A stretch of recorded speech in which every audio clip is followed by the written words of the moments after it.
La profession aujourd'hui est en danger, véritablement en danger, puisque au 1er janvier, nous aurons cumulé 4 mois de fermeture à cause de la crise sanitaire, plus les 2 mois d'été qui pour nous ne sont pas productifs, ce sont les 2 mois les plus difficiles de l'année.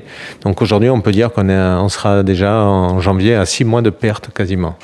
On ne les comprend pas du tout, pour la simple et unique raison, c'est que déjà on est en capacité de répondre, surtout dans les petites structures, aux exigences sanitaires. Et parallèlement, je prends mon cas, j'ai un statut d'enseignant donc, où je fais exactement le même métier que dans ma structure privée, mais sous la casquette de l'éducation, donc là j'ai le droit.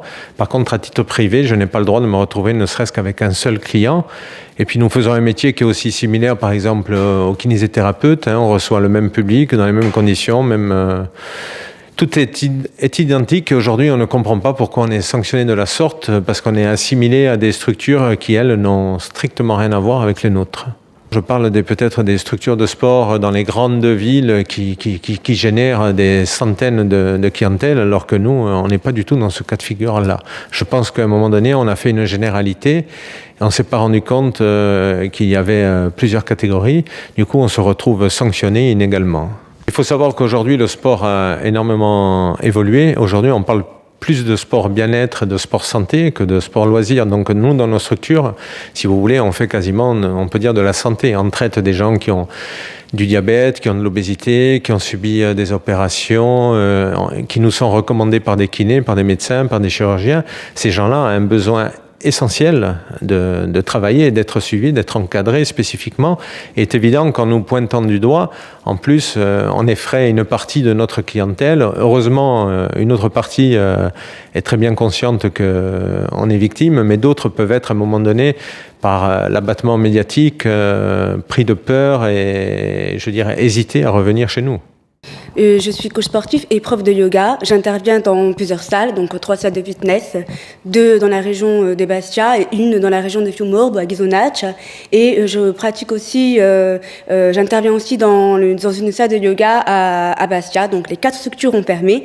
Et je me retrouve actuellement sans activité, sans finances, voilà. Donc à l'arrêt total des activités. Nous faisons part de notre message et que l'on soit entendu, qu'on comprenne notre situation. Beaucoup sont dans une difficulté financière. Certaines personnes ont des crédits, personnes ont des charges, des dettes. On est aussi des familles, on doit nourrir nos familles. Donc on est vraiment dans une situation assez catastrophique. Bon, ma salle de sport, elle est restée ouverte seulement 3 mois. J'ai ouvert en fin juillet de cette année. J'ai pris énormément de retard à cause du premier confinement. Et là, ils ont fermé toutes les salles de sport sans aucun préavis, sans rien. Et maintenant, on doit se débrouiller. Là, vu que je suis ouvert depuis seulement 3 mois, ça va être compliqué parce qu'ils demandent les chiffres d'affaires des années précédentes. Et là, moi, j'en ai pas vu que je viens d'ouvrir.